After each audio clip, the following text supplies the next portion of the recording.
Most men find out their marriage is over with a conversation or a piece of paper. I found out through a text message from my basement. "Sir, there are locks on the outside." I stared at my phone for a full 5 seconds, reading that line over and over like maybe the words would rearrange themselves into something that made sense.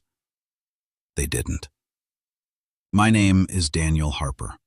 I'm 49 years old. I manage a regional distribution center just outside of Indianapolis. I've been married for 17 years, together for 20. No kids. Just a quiet life, a predictable rhythm. The kind of life most people would call stable. And until 3 days ago, I believed every part of it was real. My wife, Emily, had flown out to Seattle that Monday morning, said she needed a few days with her sister. Stress, work, the usual reasons people give when they don't want to explain too much. I didn't question it. I never really questioned Emily. That's probably the first mistake if you're keeping track. She's the kind of person you don't question. Organized, thoughtful, always 3 steps ahead of everything. Finances, schedules, birthdays, things I forgot before they even became problems. She drinks her coffee black, no sugar. Reads before bed every night. Mostly crime novels, which, looking back now, feels less like a hobby and more like research. But at the time, it was just Emily being Emily. So there I was, alone in the house, doing what men do when no one's watching. Leftovers straight out of the container, TV on too loud, same sweatshirt for 2 days in a row. It was peaceful. Boring, even. The kind of boring you don't appreciate until it's gone. Then the furnace started making noise. Not a loud noise, not something dramatic, just wrong. A low, steady, metallic rhythm, like something inside it was scraping where it shouldn't. Subtle enough that you might ignore it at first. I didn't. I called the first repair service that popped up. Guy said he could be there in under an hour. His name was Victor. Mid-40s, solid build, the kind of man who looked like he'd been fixing things his entire life. He gave me a quick nod, grabbed his tools, and headed straight for the basement like he'd done it 1,000 times. "Give me about 20 minutes, he said. I told him to take his time. I stayed upstairs, made a sandwich, turned on a game, tried to go back to that quiet, forgettable rhythm my life had been running on just an hour earlier. Then my phone buzzed. A text message. From Victor. I remember thinking how strange that was. Why would he text me instead of just calling up the stairs? I opened it. "Sir, there's a door down here?" I frowned, already halfway annoyed. I typed back, "What door?" 3 dots appeared, then disappeared, then came back, another message. "Behind the storage shelves. It's hidden." I stood up, slowly this time. Something in my chest shifted. Not fear, exactly, not yet. Just pressure. Like the moment before you realize a joke isn't funny anymore. I started walking toward the basement stairs when the next message came through.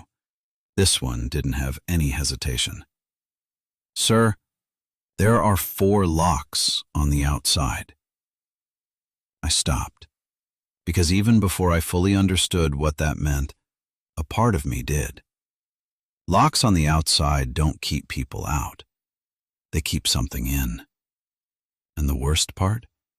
In 17 years of living in that house, I had never seen that door. I don't remember deciding to run. 1 second, I was standing at the top of the stairs. The next, I was already halfway down, taking them 2 at a time. "Victor?" I called out.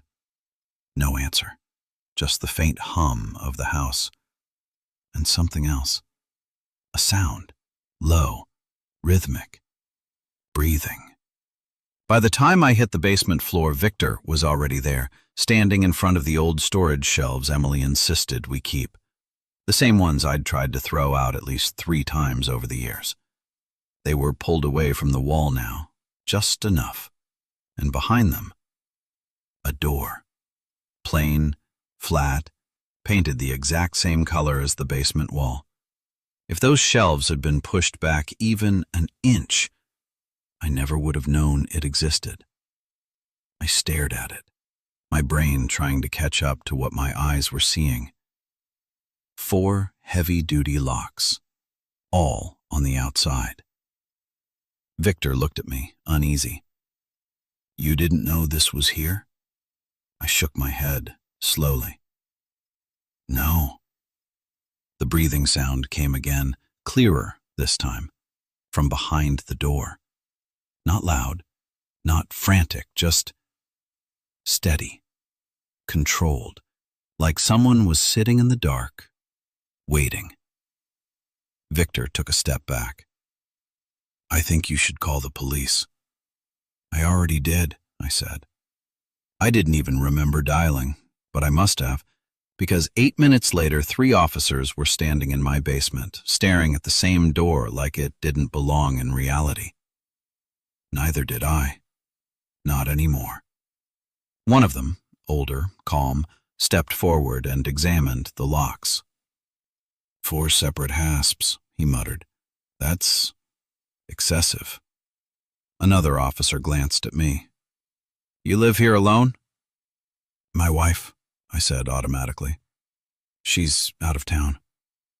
Even as I said it, something about that answer felt wrong, like I was repeating a line from a script I didn't understand. "Step back, sir."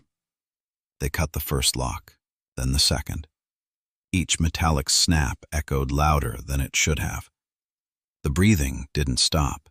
If anything, it got more noticeable. By the time they reached the 4th lock, I could feel my heartbeat in my throat. This was the moment. Whatever was behind that door. This was where everything changed. The final lock dropped. The officer reached for the handle, paused, then pulled it open. The door swung inward, and everything inside me just stopped. The room was empty. Completely empty. No furniture, no signs of anyone living there, just bare concrete. A single light bulb hanging from the ceiling, and in the far corner, a small Bluetooth speaker. Still on, still playing that slow, looping sound of breathing. One of the officers stepped inside, scanning the room carefully. "Clear," he said. Victor let out a breath behind me, but I couldn't move, because something about this was worse than finding someone inside. This wasn't panic. This wasn't desperation. This was setup. The officer crouched down next to the speaker. "There's more," he said. Next to it, sitting on a cardboard box, a cheap burner phone, screen cracked, still warm. He picked it up with gloved hands, turning it over. "Recently activated," he said. "Very recently." I swallowed. "Recently? How recent?" He looked at me, then at the door, then back at me. "Within the last hour." My stomach dropped, because that meant someone knew Victor was here. Someone knew exactly when he'd go into the basement. Someone knew he'd find that door, and someone triggered that sound on purpose to make him hear it, to make him text me, to make me come down here, to make us call the police. I looked at that empty room again, the locks, the speaker, the phone, and for the first time since this started, I understood something I couldn't unthink. This wasn't random. This wasn't a mistake. This was planned. Every second of it. And somehow, it was happening inside my house. The shift didn't happen all at once. It never does. 1 minute, I was the homeowner who had just discovered something deeply wrong inside his own house. The next, I was a man being watched. It started small, routine questions. Mr. Harper, how long have you lived here? Anyone else have access to the basement? Any recent renovations? I answered everything. Calm, cooperative, honest. Because that's what you do when you've done nothing wrong, right? But then the questions changed, subtly, quietly. Have you ever rented a storage unit on Westfield Road? I frowned. No? The detective, Callahan, I think, didn't react, just wrote something down on his notepad. Are you sure about that? Yes. He looked up at me. Not aggressive, not accusing, just measuring. Because we have records that say otherwise. That was the moment. The exact moment something inside me slipped. Not panic, not yet. Just the realization that this wasn't going to be simple. They left that night without saying much more. But they came back the next morning, and this time, they didn't come empty-handed. We drove to the storage facility together, Westfield Road, a place I had never seen before, except, according to the paperwork I had, twice. My name was on the rental agreement, my signature, my ID number. Everything matched. Perfectly.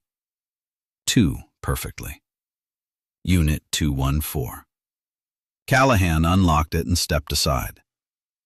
Go ahead, Mr. Harper. I didn't move. I've never been here.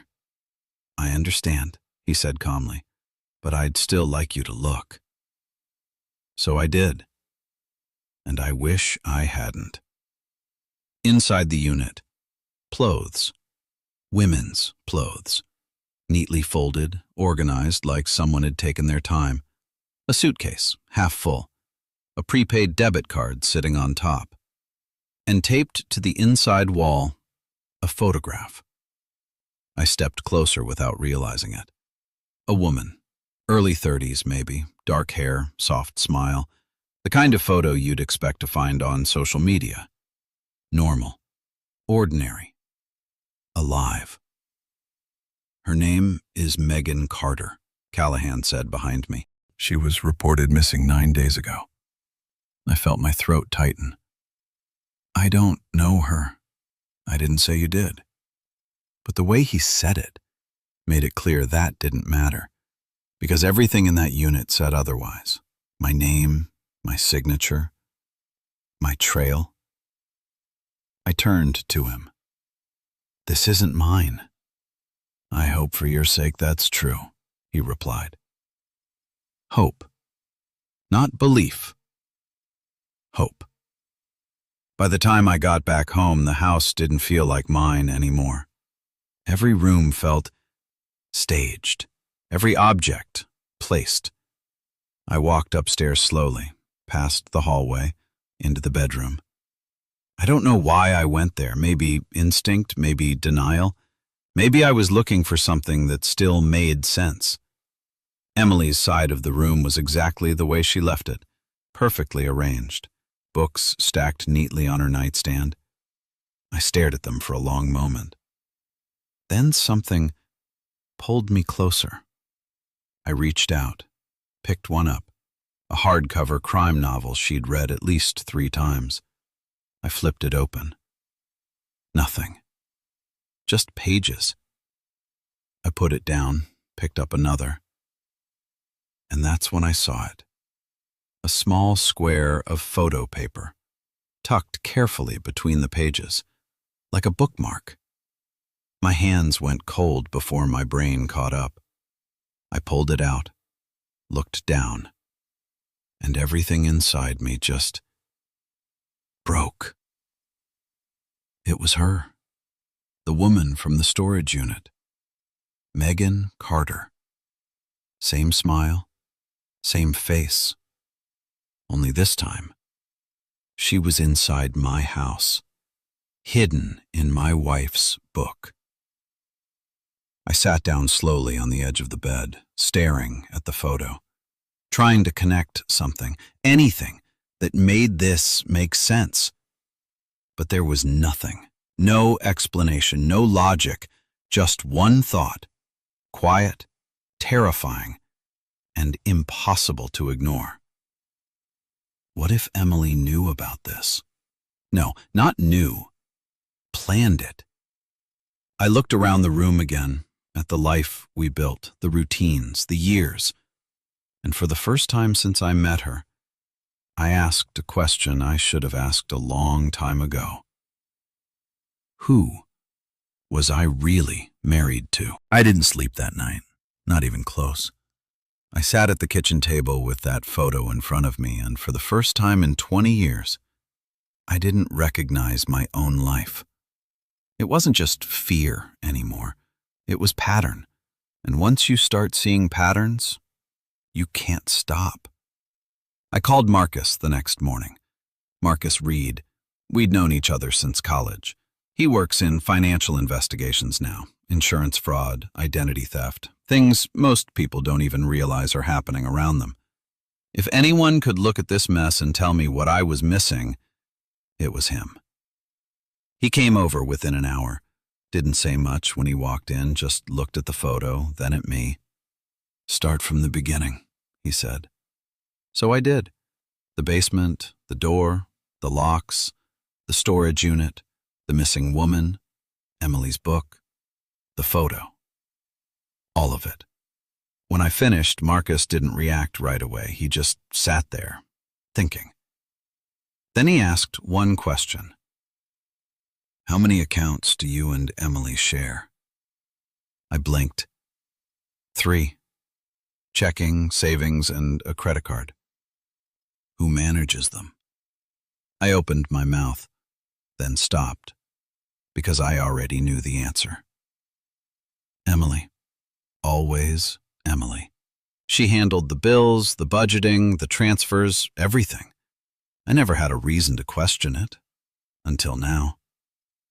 "Pull the statements," Marcus said. "How far back?" He looked at me. "As far as you can." I went back 6 years. I wish I hadn't, because nothing jumped out at first. No huge withdrawals, no obvious fraud, no red flags screaming for attention. That was the brilliance of it. Everything was small, controlled, invisible. $100 here, $200 there. Subscriptions to businesses I didn't recognize. Cash withdrawals spaced just far enough apart to look normal.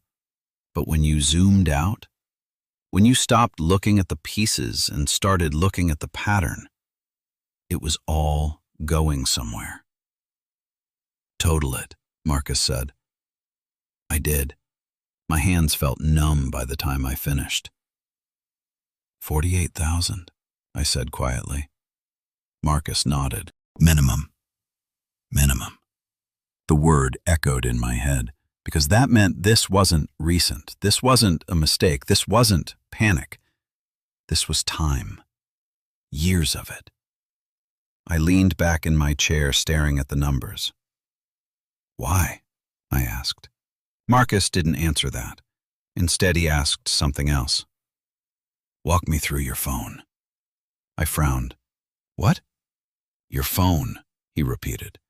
"The day you called the repairman." "I was at work."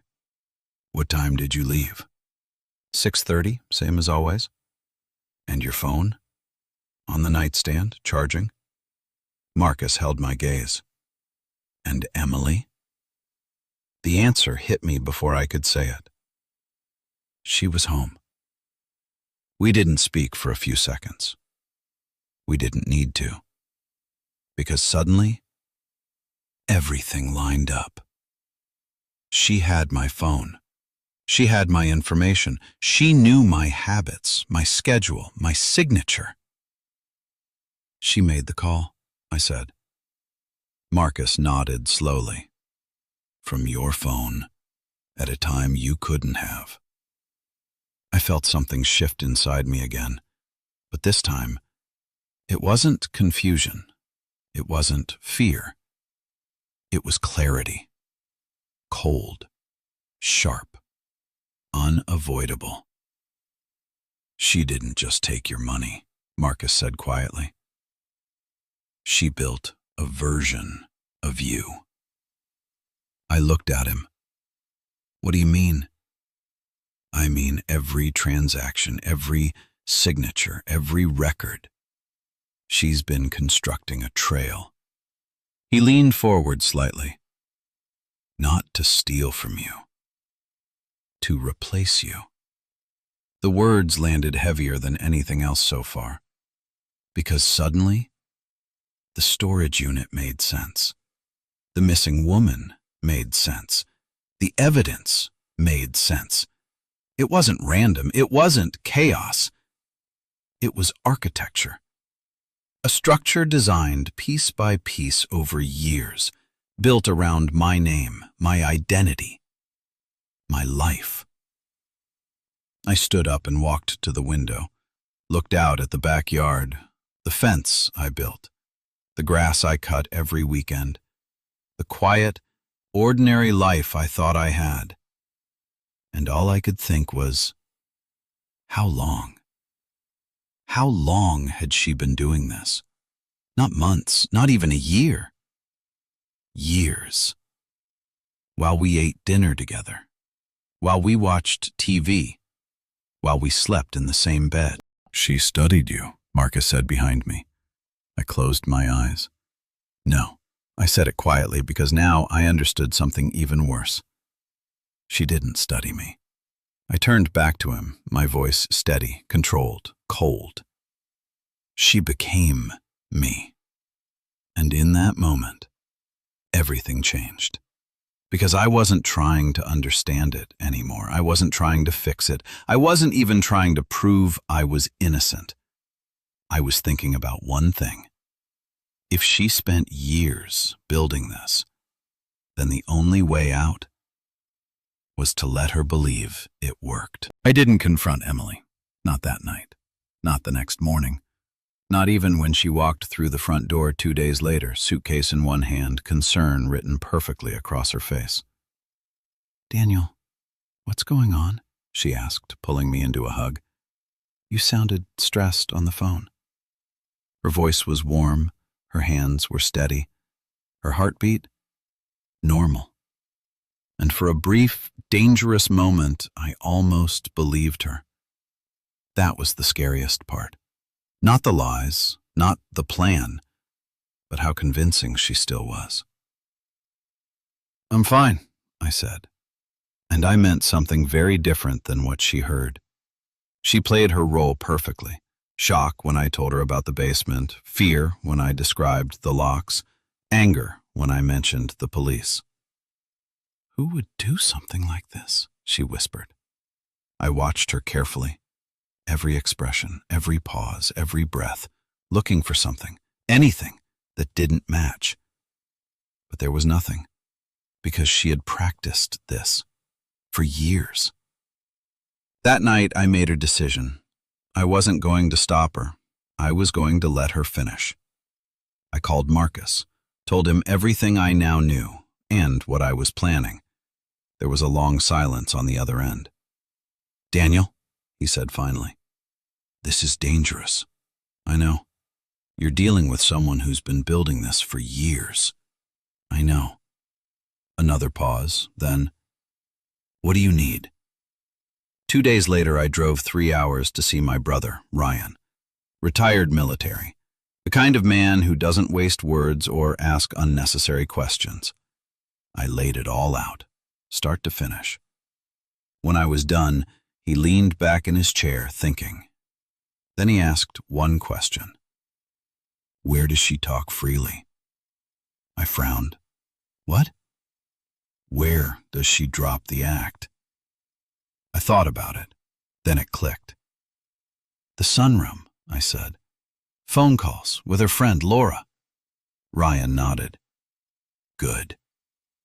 That was all he said.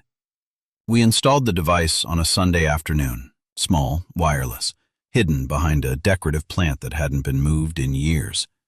It took less than 5 minutes. 5 minutes to change everything. And then I waited. I went back to being Daniel Harper. The same routines, the same habits, the same predictable man she had spent years studying. I let her see what she expected to see. confusion, stress, fear. I even let the detective keep pushing me, answered every question, stayed cooperative, played the part. Because the truth is, the best way to fool someone who thinks they know you is to become exactly who they expect. Days passed, then weeks. 18 days in total. 18 days of living in the same house as a stranger wearing my wife's face. 18 days of pretending I didn't know, until finally, she made a mistake. It happened on a Thursday night. Her friend Laura came over. I told Emily I had plans, left the house, drove 4 blocks, parked, and opened my phone. The audio feed connected instantly, clear, sharp, real. At first, it was nothing, small talk, laughter, normal conversation. For a moment, I thought I had been wrong, that I had built this entire nightmare out of fear and coincidence. Then her voice changed. Subtle, but unmistakable. Colder, sharper, like someone switching masks. "He has no idea," Emily said. Silence on the other end. Then Laura's voice. "You're sure?" A soft laugh, the kind I had heard 100 times before, but never like this. "Daniel," she said, "he sees what's in front of him. That's all he's ever done." I felt my grip tighten on the phone, every muscle in my body going still, listening, waiting. "She's still gone?" Laura asked. "Of course," Emily replied calmly. "She'll stay gone long enough. By the time she comes back, it won't matter." My heart stopped. "She?" Laura said. "The missing woman," Emily continued. "She's exactly where I need her to be." A pause. Then, "And Daniel?" Laura asked quietly. Another pause. Longer this time. Deliberate. Measured. "He's already where I need him to be," Emily said. I sat there in the dark, 4 blocks away from my own house, listening to my wife calmly explain the structure of my destruction. And I felt it again. That quiet, cold, absolute. The kind of silence that only comes when fear disappears and something else replaces it. I didn't call Marcus. I didn't call my brother. I didn't call the police. Not yet. Because in that moment, I realized something important. I didn't need to stop her anymore. I didn't need to figure it out. I didn't even need to prove anything. Because she had just done that for me. And the best part? She had no idea. I didn't rush. That's the first thing you need to understand. People think revenge is fast, loud, explosive. It's not. The kind that works is quiet, precise, and timed.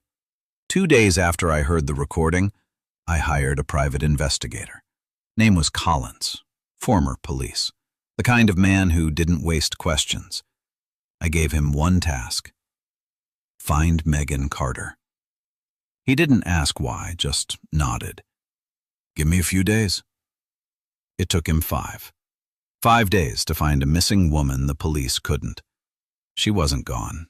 She wasn't hurt. She wasn't hiding. She was waiting.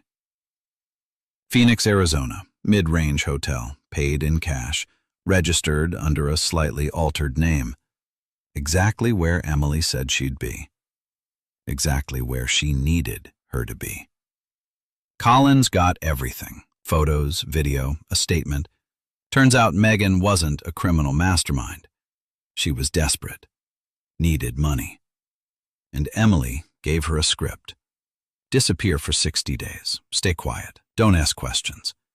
By the time the truth mattered, it wouldn't. At least, that was the plan. Now I had 2 things Emily didn't know existed: the recording and Megan. Alive, talking, telling the truth.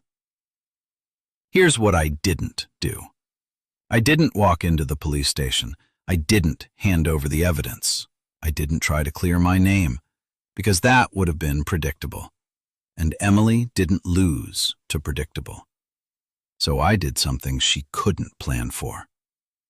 I let her feel it first. Friday night, she was in the living room, reading, same book, same position, same life she thought she still controlled. I sat at the kitchen table, opened my laptop, created a new email. No name, no history, no trace. Attached 2 files, the recording and a photo.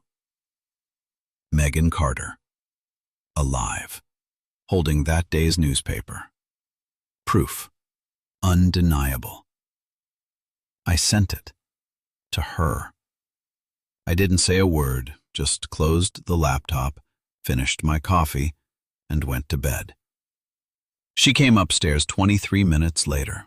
I know because I was awake, watching through half-closed eyes. She stood in the doorway, phone in her hand, frozen, completely still. And in 17 years, I had never seen Emily Harper still. She was always moving, thinking, adjusting. But now, nothing. Just silence. Just calculation breaking down in real time. Good. The next morning, I went to the police. Detective Callahan didn't say much as he read the file. Didn't interrupt, didn't question, just read, page by page, photo by photo, line by line. 11 minutes. That's how long it took. Then he looked up at me. For the first time since this started, there was no doubt in his eyes. Only understanding. Emily was arrested that Tuesday, 9:12 a.m. Front lawn, cold morning, neighbors watching. Exactly the kind of scene she would have avoided if she had known. I stood in the doorway as they brought her out, hands cuffed, face pale, eyes searching. She looked at me once, just once, and for the first time in 20 years, I couldn't read her. No calculation, no control, no plan, just absence. I nodded. That was all. No speech, no anger, no victory. Because I didn't need it. Here's the thing Emily never understood, the mistake at the center of everything she built. She spent years learning my habits, my patterns, my signature. She learned how I moved, how I spoke, how I lived. But she never asked one question. Not once. What happens when I stop being predictable? At 49 years old, I didn't need to outsmart her. I just needed to outweight her. She built a case against me for years, carefully, patiently, perfectly. I destroyed it in 19 days. She knew my name, she knew my routines, she knew my life. But she never knew what I would become. The moment I realized none of it was real, and that was the only mistake she needed.